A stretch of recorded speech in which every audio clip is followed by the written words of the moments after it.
धन्यवाद करती हूँ, जिनका प्रेम और आशीर्वाद बना रहता है। जय श्री राम। जय श्री राम।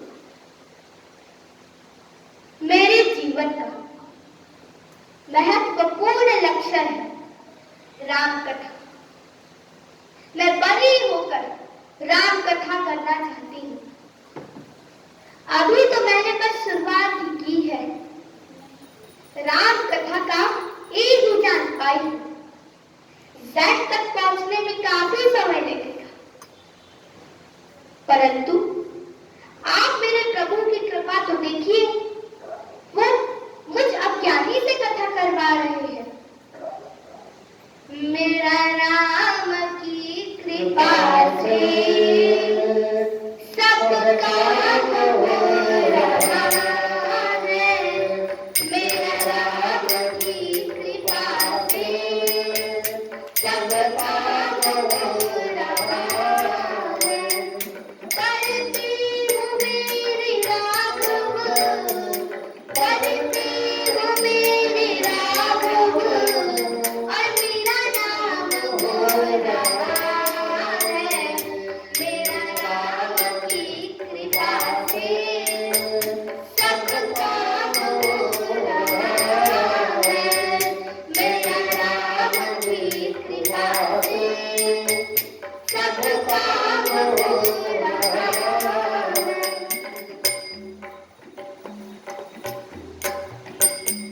पतवार के बिना ही मेरी नाव चल रही है। हैरान है जमाना, मंजिल भी मिल रही है।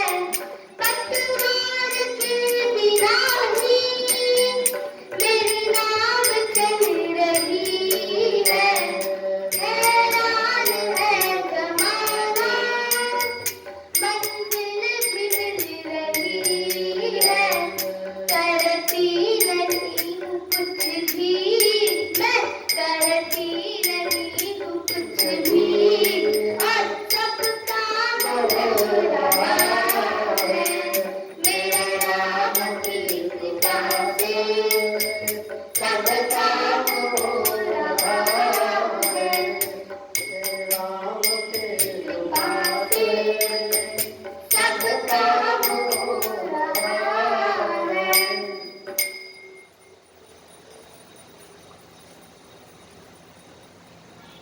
पूज्य पाद श्री गोस्वामी तुलसीदास जी कहते हैं, इस महान कृति श्री रामचरितमानस की रचना की। इस बात को हम सभी जानते हैं, परंतु ये बात बहुत कम लोग जानते हैं कि श्री रामचरितमानस की रचना देवों के देव महादेव ने स्वयं करके अपने ही हृदय में रखी। और जब सही समय आया, कब? जब मां के हृदय में कथा के प्रति प्रेम का दर्शन किया बाबा ने, और उस सुंदर कथा को अपने हृदय से बाहर निकाला और मां पार्वती को सुना दी। जिस ग्रंथ की रचना जो स्वयं देवों के देव महादेव ने की हो, उस ग्रंथ की तुलना भला और किसी ग्रंथ से कैसे की जा सकती है? और आज भी कहीं भी श्री राम जी की कथा होती है तो पवन पुत्र हनुमान और शिव जी अनेक रूप धारण करके सर्वत्र उपस्थित हो जाते हैं। भगवान शंकर मां पार्वती से कहते हैं, देवी राम रामेति रामेति रमे रामे मनोरमे सहस्रनाम तत्तुल्यो राम नाम वरानने। एक बार लिया हुआ राम नाम विष्णु जी के 1000 नाम के बराबर है। मैं सर्वदा राम नाम में ही रमण करता हूं।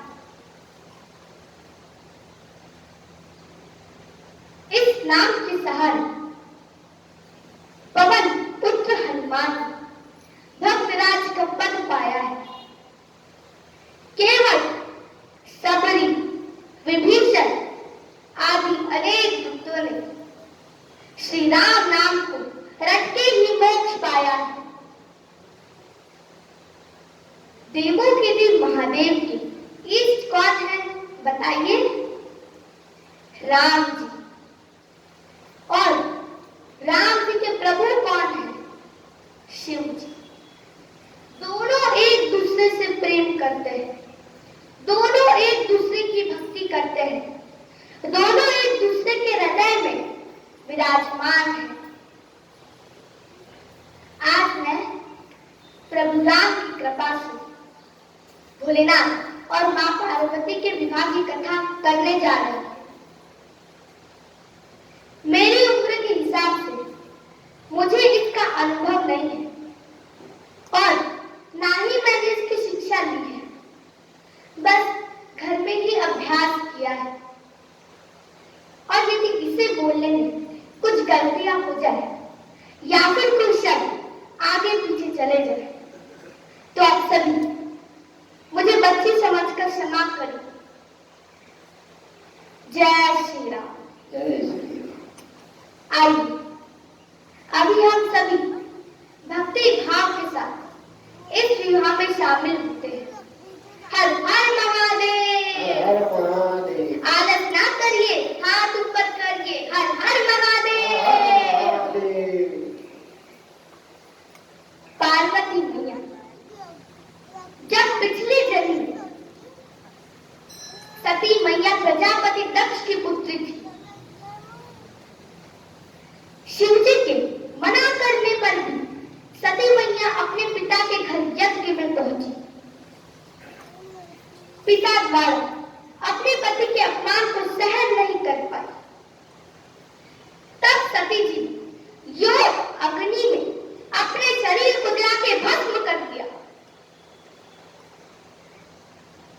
परंतु मरने से पहले सती मैया ने श्री राम जी से वरदान मांगा, हे प्रभु मुझे आशीर्वाद दीजिए कि मैं अगले जन्म में भी शिव जी के चरणों की दासी बनी रहूं।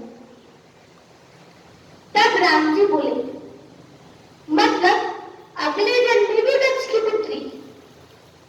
सती जी कहे, ना प्रभु, इस जन्म में दक्ष की पुत्री हो इसलिए शरीर का त्याग किया है।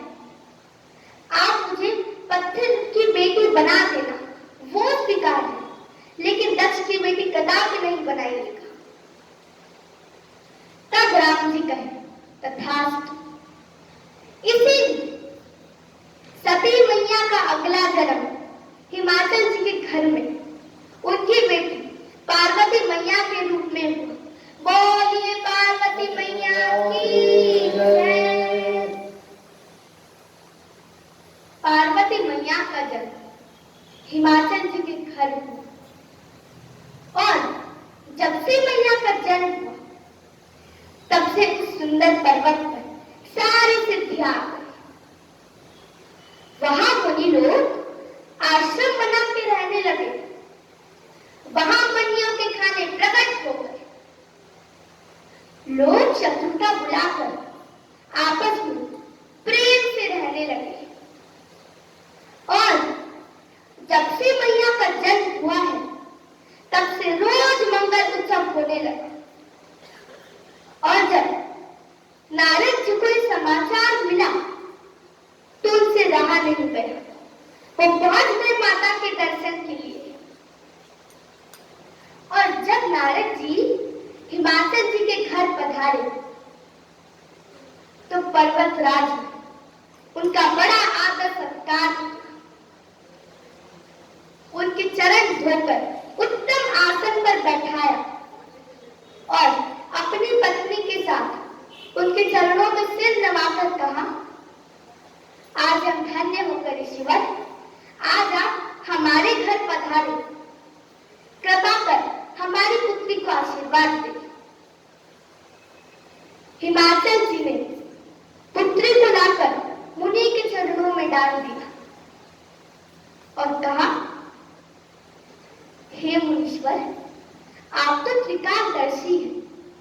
कृपा कर बताएं, हमारी पुत्री में क्या गुण दोष है? तब नारद जी मुस्कुराए और मन ही मन सोचने लगे, जो स्वयं जगत जननी है, जगत अम्बा है, शक्ति स्वरूपा है, उनमें भला क्या दोष हो सकते हैं? तब नारद जी कोमल वाणी से बोले, तुम्हारी पुत्री गुणों का भंडार है। इनका नाम उमा अंबिका भवानी है। ये पति की प्यारी हो, इनका सुहाग सदा अचल रहेगा। ये जगत में पूज्य हो, प्रिया इनके नाम से पतिव्रत धर्म का पालन करेगी। इससे आप लोगों का यश भी बढ़ेगा।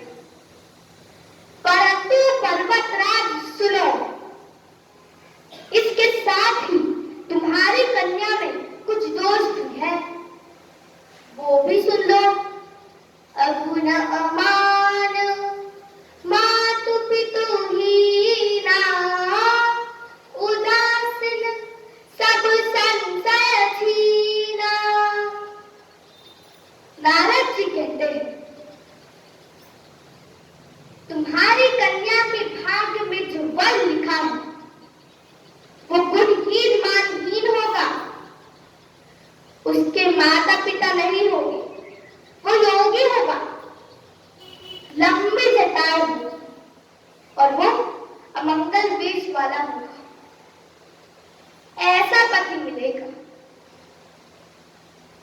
नारद जी की बात सुनकर सब रोने लगे। मैना बोली, मेरी इतनी सुंदर कन्या कोमल बोली, ये ब्रह्मा जी ने कैसा वर लिखा है? नारद जी कुछ उपाय बताइए, कुछ पूजा पाठ करवाए कि जिससे ये दोष दूर हो जाए। मुझे अपनी पुत्री प्राणों से भी प्यारी है। नारद जी कुछ उपाय बताइए। उधर पार्वती मैया की आंखों में प्रेम के अश्रु निकल गए। वे मन ही मन सोचने लगे, देवर्षि के वचन असत्य नहीं हो सकते। लगता है जो श्री हरि से आशीर्वाद मिला था ना, वो जल्द ही पूरा होने वाला है। इधर पर्वतराज और मैना चिंता में डूबे हुए उपाय पूछते हैं नारद जी से। तब नारद जी बोले, कहा मुनि सही मंत्र सुनो, जो विधि लिखा निराय, देव तनुज नर नाग मुनि, कोई न मेट निहार। नारद जी मुस्कुराकर बोले, हे भगवान सुनो, मेरे पिता ब्रह्मा जी ने जो कुछ भी लिख दिया उसे देवता, दानव, मानव, नर, नाग, मुनि कोई मिटा नहीं सकता। होगा नहीं जो विधाता लिख चुके हैं। हाँ, परंतु एक उपाय है, यदि आप कहो तो बताएं। मैना बोली, मुनीश्वर आप बताएं, आप जैसा कहेंगे वैसा ही करेंगे, आप बताएं। नारद जी बोले, वर तो वैसा ही मिलेगा जैसा मैंने वर्णन किया है, परंतु जो मैंने सारे दोष बताए हैं ना, ये सारे दोष शिव जी में है। और ये विवाह होता है तो दोष भी मंगल लगेंगे। शिव जी के तो दोष भी पूजनीय है। अब हिमाचल जी चिंतित हुए। कहने लगे, परंतु शिवजी हमारी पुत्री से विवाह क्यों करेंगे? नारद जी बोले, इसका भी एक उपाय है। अगर तुम्हारी पुत्री तप करे तो। महादेव की आराधना बड़ी कठिन है, फिर भी तप करने से वे शीघ्र ही प्रसन्न हो जाते हैं।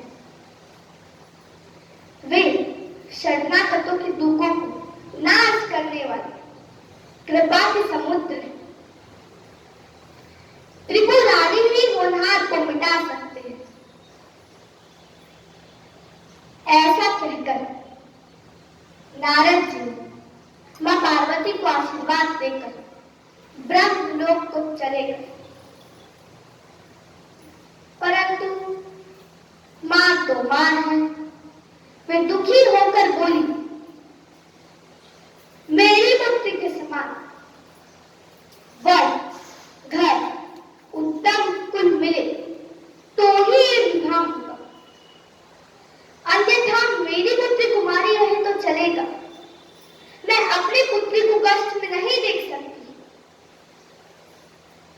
मां की ऐसी दशा देखकर पार्वती जी बोली, मां, कल मुझे एक स्वप्न आया।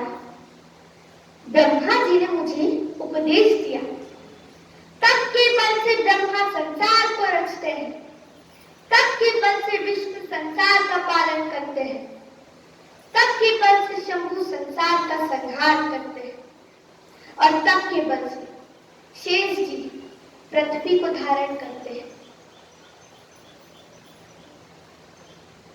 नारद जी के वचनों को सत्य मानकर पार्वती तप करो। पार्वती के वचनों को सुनकर माता पिता के मन में समाधान मिला, तो उन्होंने पार्वती को तप करने की अनुमति दे दी। पार्वती जी ने जब वन में जाकर तप करना प्रारंभ किया, तब महादेव के चरणों में उनका प्रेम बढ़ता था। 1000 वर्ष उन्होंने फलमूल खाया, 100 वर्ष तो उन्होंने साग खाकर बिताया, कुछ दिन तो वायु और जल से ही भोजन किया। जो बेल पत्र सूखकर पृथ्वी पर गिर जाते, उन्हीं को खाकर 3000 वर्ष कठोर उपवास। तब आकाशवाणी, भय अनेक धीर मुनि ज्ञानी, अस तप काहुन कीन भवानी। पार्वती जी का ऐसा कठोर तप देखकर आकाशवाणी और कहा, हे भवानी, तुमने जिस इच्छा से ये कठोर तप किया है, लो, तुम्हारी इच्छा पूरी। तुम्हें शिव जी अवश्य मिलेंगे।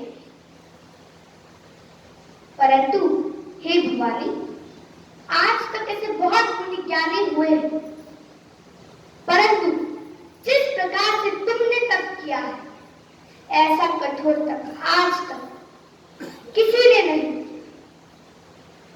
जब आपके पिताजी बुलाने आए, तो आप उनके साथ घर चल जाइएगा, और अगर रास्ते में सप्त ऋषि मिले तो मेरी बातों को सत्य समझिएगा।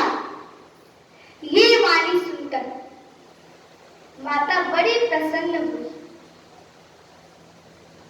अब याज्ञवल्क्य महाराज भरद्वाज जी से कहते हैं, हे ऋषिवर, अभी तक तो मैंने आपको सुंदर कथा पार्वती मैया की सुनाई है। अभी मैं आपको शिव जी का परम सुहावन चरित्र सुनाता हूं। जब सती जी ने देह त्याग किया था, उस समय शिव जी को अत्यंत पीड़ा हुई। उनके मन में उन्हें वैराग्य हुआ।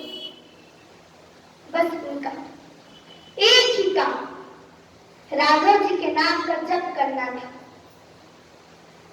बस वो इधर उधर भटकते रहते। अगर कहीं भी श्री राम जी की कथा होती है तो वो चले जाते सुनने। अगर रास्ते में कोई भगत मिला तो उन्हें कथा सुनाने लग जाते हैं।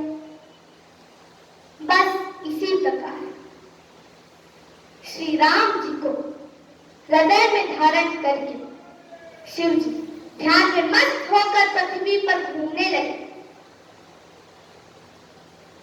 इसी प्रकार बहुत समय बीत गए। शिव जी के इस कठोर नियम, अनन्य प्रेम और अटल भक्ति को देखकर उपकार मांगने वाले शील के समुद्र श्री राम जी उनके सामने प्रकट हो गए। नेमु प्रेमु शंकर कर देखा, अविचल हृदय भक्ति के रेखा, अविचल हृदय भक्ति के रेखा, प्रगटे राम कृतज्ञ कृपाला, रूपशील निधि तेज विशाला, रूपशील निधि तेज विशाला, रूपशील निधि तेज विशाला। श्री राम जी ने उनकी भक्ति की सराह नाम की उन्हें बहुत प्रकार से समझाया और मां पार्वती के विवाह की कथा सुनाई।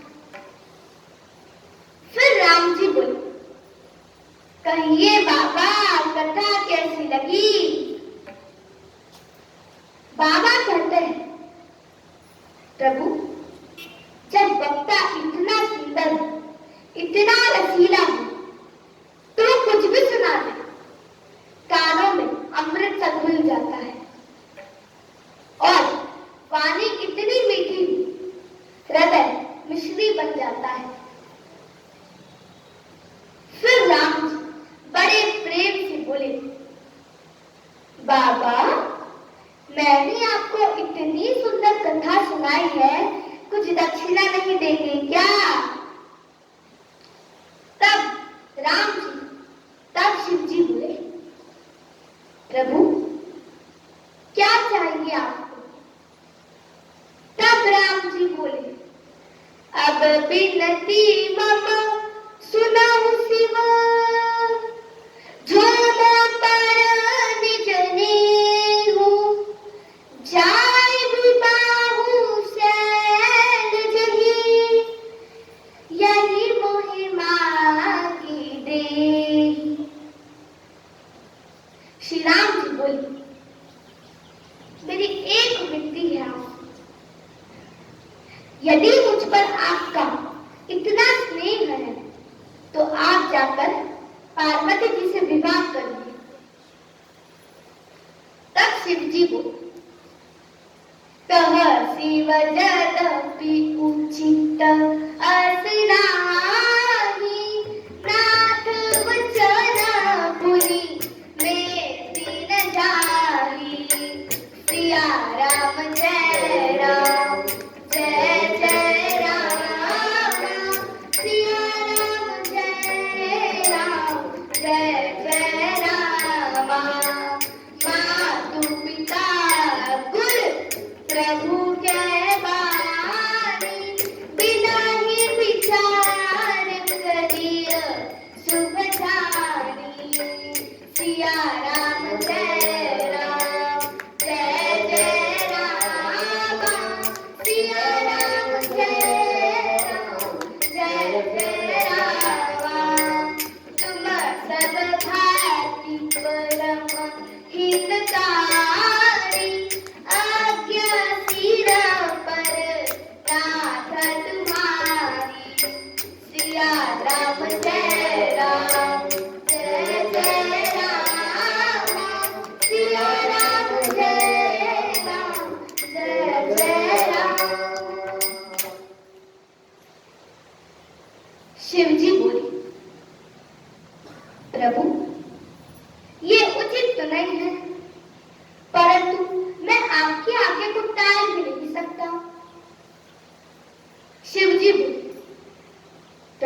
उनकी बातें निस्वार्थ होती है।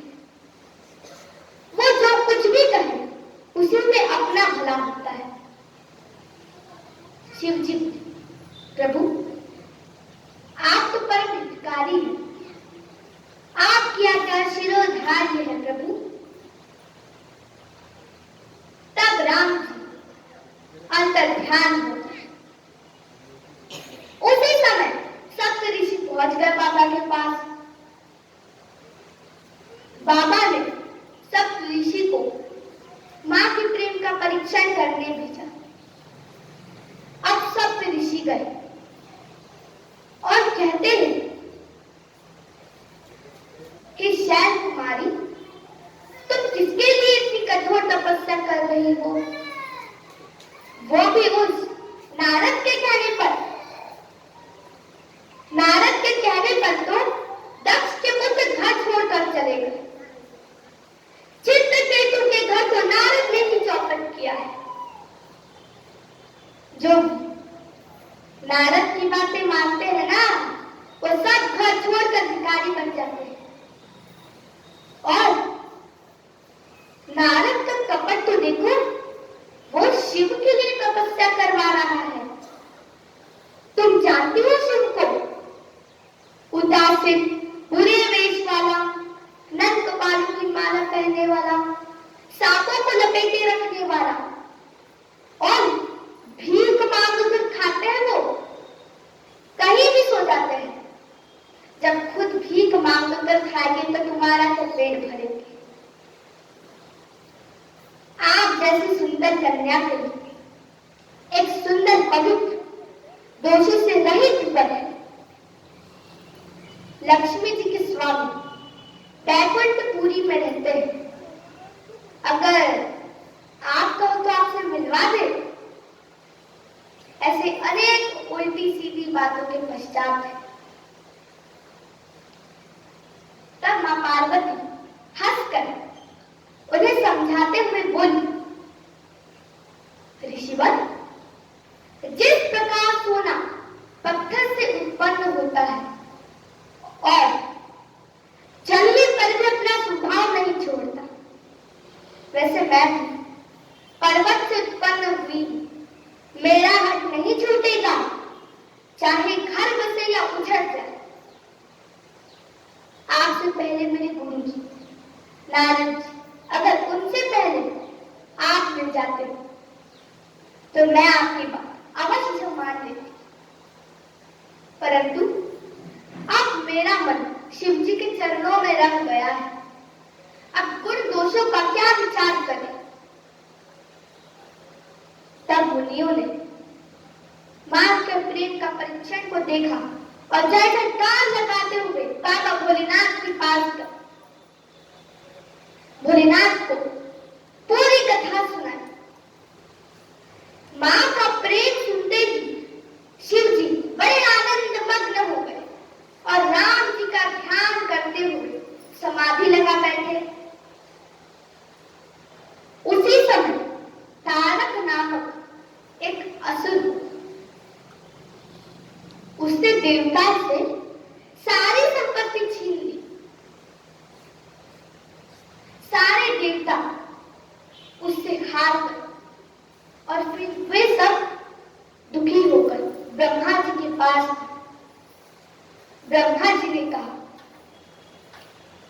ये असुर ने वरदान प्राप्त किया है, ये बस शिव जी के पुत्र के हाथों ही मारा जाएगा। देवता बोली, प्रभु, परंतु सती मैया ने तो देह त्याग किया था, अब कैसे शिव जी को जगाए? तब ब्रह्मा जी उन्हें समझाते हुए बोली, सती मैया ने हिमाचल जी के घर जन्म लिया है। अब वो तो तैयार है, बस अभी शिव जी को मनाना है। लेकिन शिव जी तो समाधि लगा बैठे हैं, अब कैसे जगाए? एक काम करते हैं, हम है ना कामदेव को भेजते हैं, वो शिव जी की समाधि भंग करेंगे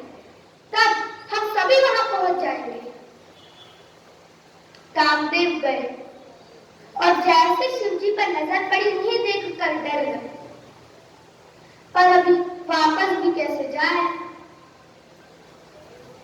फिर काम में लगे